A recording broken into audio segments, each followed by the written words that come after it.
Kamo nga mga lalaki nga nahimong bayot, gusto gid sa Ginoo nga para mo sa babae mo ni normal. Kamo pod nga mga tuloy, gusto po sa Ginoo nga para pod mo sa mga lalaki mo ni normal.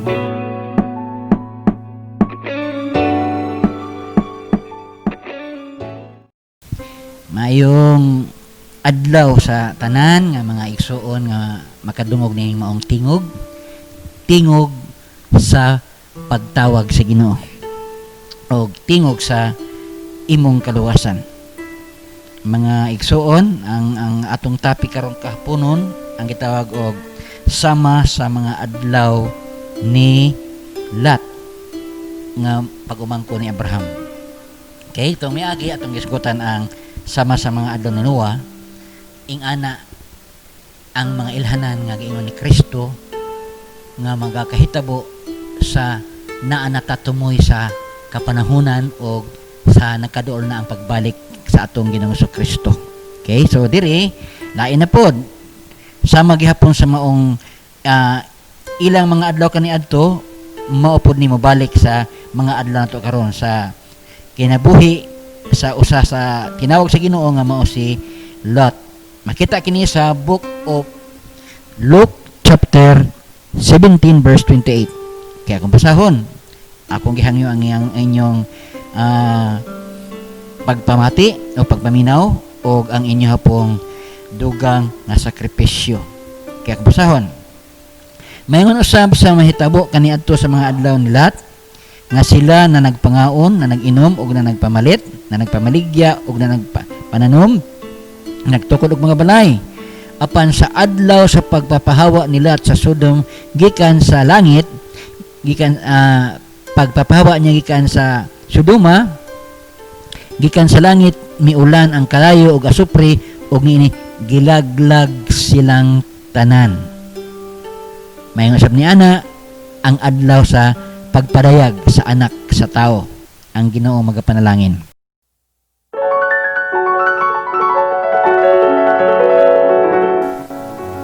Sa mga igsuon, similar ang gitawag og mga signs o ilhanan sa mga adlaw ni Noah o sa mga adlaw pod ni Lot nga mao pod kini ang mobalik nga mga magakahitabo sa mga adlaw pod nato karon.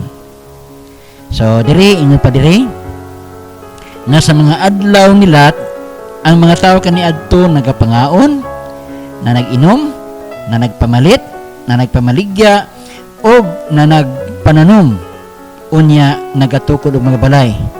So diri ato makita nga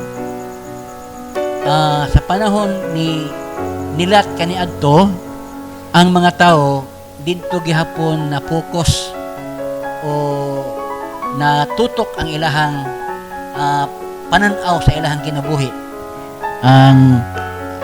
Ang kadaghanan kanila o halos tanan sila yung padiri nga sila nagapangaon, na nag-inom og na nagpamalit og na nagpamaligya, na nagpananom og na nagtukod og balay. So sa ato pa mga igsuon, kung kining karon nga mga dito po nakatutok o dito po pahinugod o pagpaningkamot ang mga tao sama sa ang focus sa tao karon mga baterya lang, no? Apilan diri ang mga pagkaon, pag-inom, part na sa gitawag mga material things. Unya ang mga gitawag og pagpamaligya, no? Pasabot mga businesses na nagpananom, kini gitawag og mga agricultural og ang mga nagtukod og balay. So kini tanan normal ni kay mao ni ang atong gitawag og pamaagi sa kinabuhi para muuswag ta. Ang problema lang diri kay ang ilahang pag-focus sa mga butang material, pinansyal, unya mga butang gitawag og ang gikinahanglan sa kinabuhi, dito na na-focus ang ilahang panghuna-huna, dito na nakatumong ang ilahang mga pananaw o ang ilang mga pagpaningkamot. O makita nato diri daw wala na ma-appeal sa ilang kinabuhi ang Ginoo. So but pasabot na out of place ang Ginoo, unya na first place og na first priority ang mga butanga material o personal na excluded na ang Ginoo diri.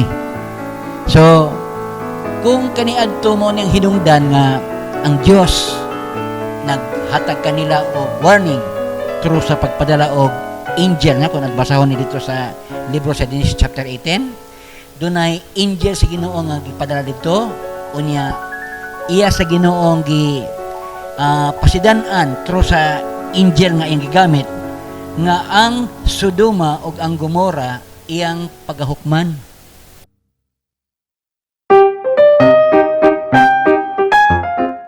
Kay kining duha ka lugar gitawag ni twin cities of sin, no? Mga ang sala nila pareho lang, puro gitawag perversion nga sala. Pasabot gibaliktad nila unsa ang iya sa Ginoo nga order sa kinabuhi. Nganong perversion man? Kay ang mga katawhan sa Sodoma, ang mga lalaki dili nila gituman nga ang original nga purpose ng kinabuhi nga kung ang mga lalaki maabot ng panahon managpangasawa sila, mga asawa sila og babae. Pero at this point of time sa ilang kapanahunan, ang mga lalaki this time sa ilang kapanahunan dili naman maibog og babae, dito maibog sila si kalalaki. So usa ka gitawag makaguguol nga klaseng sitwasyon.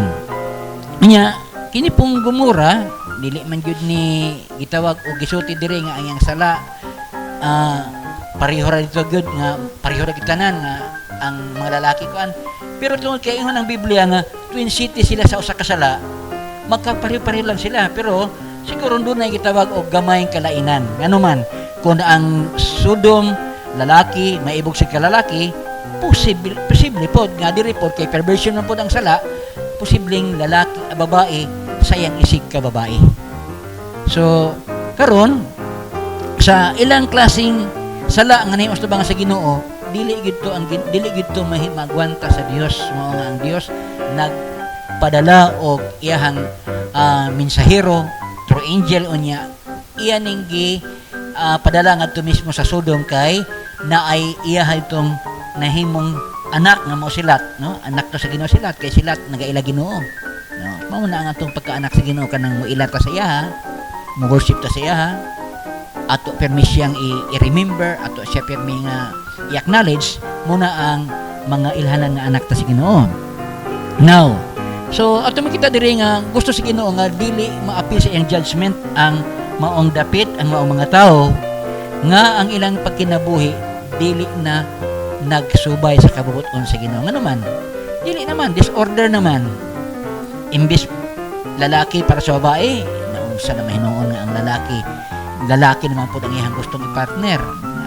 Dili gini siya kabubuton sa Ginoo.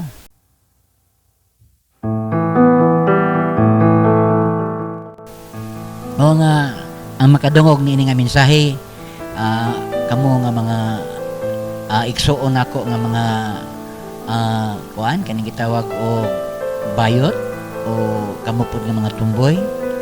Dili na ko gusto mo judge inyo kay only God will judge. Gusto kong mo correct, gusto kong mo remind para nga pag-abot sa time sa judgment, dili bumuingon nga ang mga pastor nganong wala man mi sultihi para mabiyaan namo ang among mga kanang gitawag witnesses.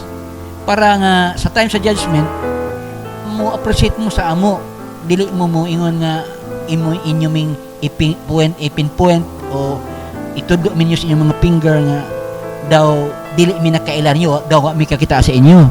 So this time ako gyud mong i-remind nga diri sa Bible kuan gid ni kanang pamatuod gud ni sa atong nabasa karon nga giduaw sa Ginoo ang Sodom ug Gomora through sa iyang angels nga maoy gipadaan niyang pulong, gisultihan sila nga kung mahimo ang mga tao sa Ginoo dito nga nakaila pa Ginoo mugawas unya ang nakita niya ito kay ang maminaw lang sa pulong sa Ginoo sila traman.